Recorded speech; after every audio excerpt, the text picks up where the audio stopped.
Hey everybody, today I'm showing you a DGT chessboard. These are high-end boards that you can connect to your computer, play on Chessbase or track your moves for analysis, and you've seen different versions of this in top chess tournaments. Now, I covered this a while ago, a few years ago actually, and I got a lot of questions about how do you connect it to your computer because it's an old version and has an RS-232 serial port, and a lot of questions of how you connect it to a DGT Pi or a desktop or laptop computer. So I'm just going to show it in this video. So let's see what's inside.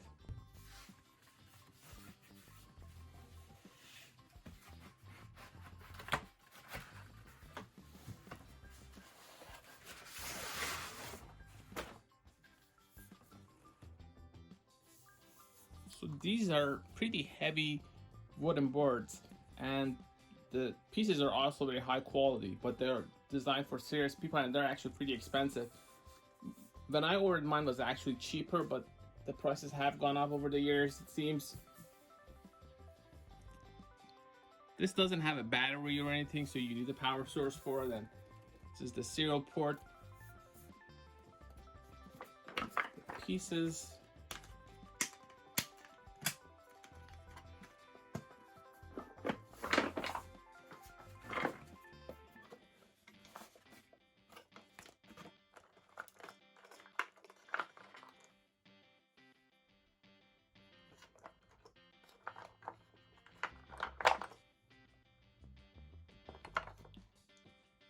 So these pieces are not just your average wooden chess pieces. They are actually smart and they allow the board to register the moves when you play the games.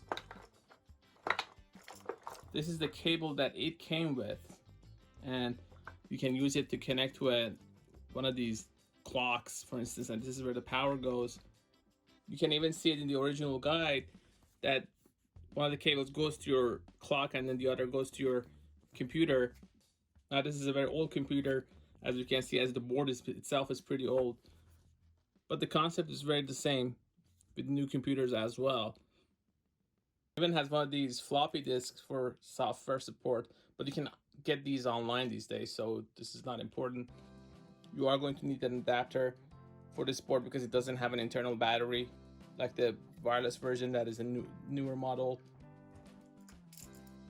So as you can see, the board has a serial port, and this is not compatible, or at least a new desktop computers don't have a port like this that you can attach it to. It's sort of similar to your VGA cable, but a lot of new computers only have an HDMI or a DP port. So for this, I actually got one of these cables. What it does is it turns it has a USB output, so you can connect it here, and then this goes to the USB goes to your computer, and you're set. So it's a very simple process for older boards. For new boards, don't have this problem, but if you have an older board, and these are not cheap anyway, so I think the price is 500 to 700 or more, I don't exactly remember. And the piece is also costly. So if you have an older board and you don't want to upgrade, this is a useful way of actually getting around the issue and use it with newer computers.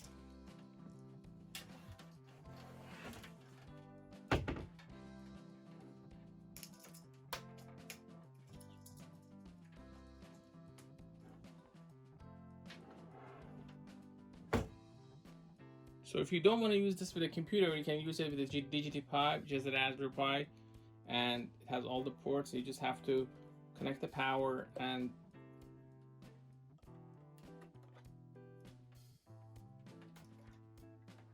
just turn it on.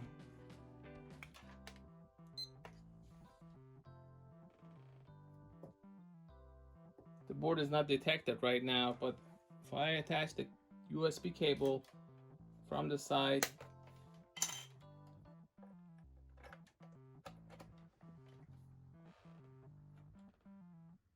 and now the board is connected. So very simple. All I needed was that simple adapter, and now you can use it with the newer computers and newer DGT products.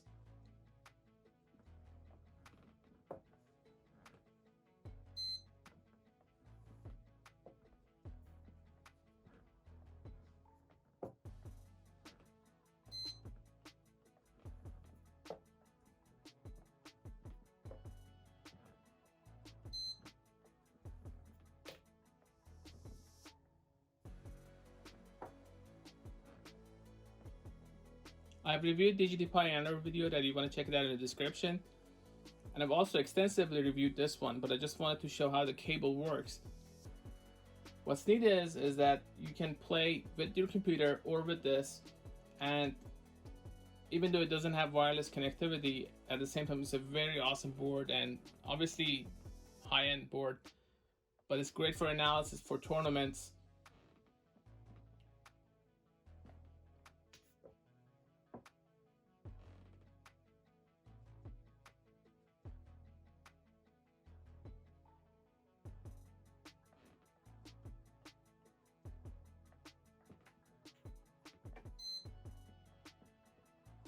So I took back, and as you can see, that's how take back works.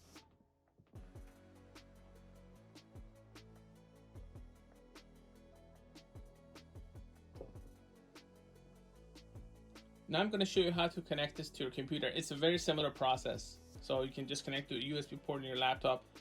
After all, this is a computer itself. It's a Raspberry Pi, but you can think of this as a laptop. So the way I connected this exactly works with that, but you need a Chessbase software.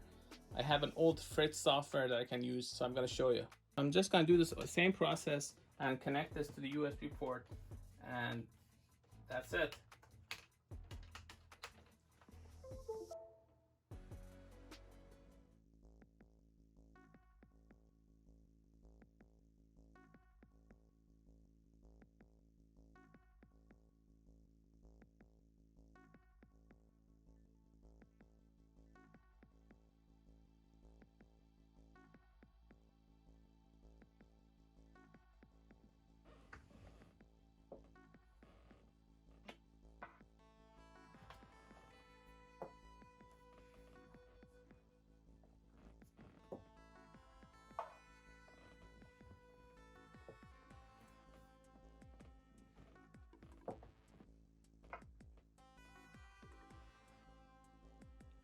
So once you've connected it to your USB port, you just have to go to your board, to the DGT board, and just select the COM3 and rescan the port and you're set.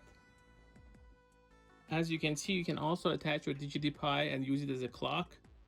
So you just have to attach this. That comes with your DGT board cable, and then your board to USB, and you're set.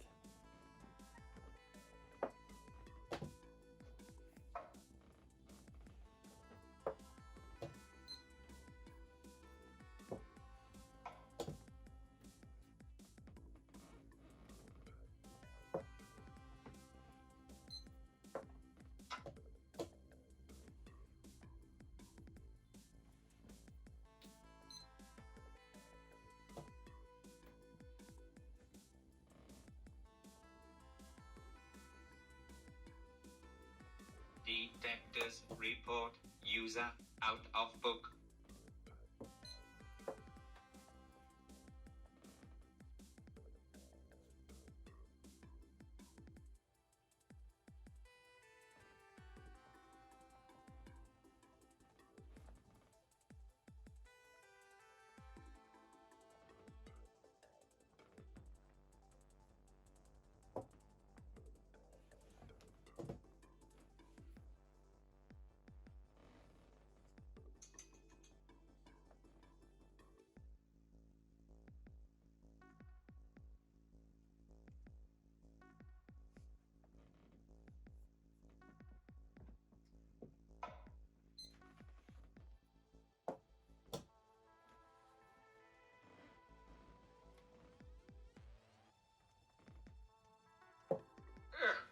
What a dreadful thing to do.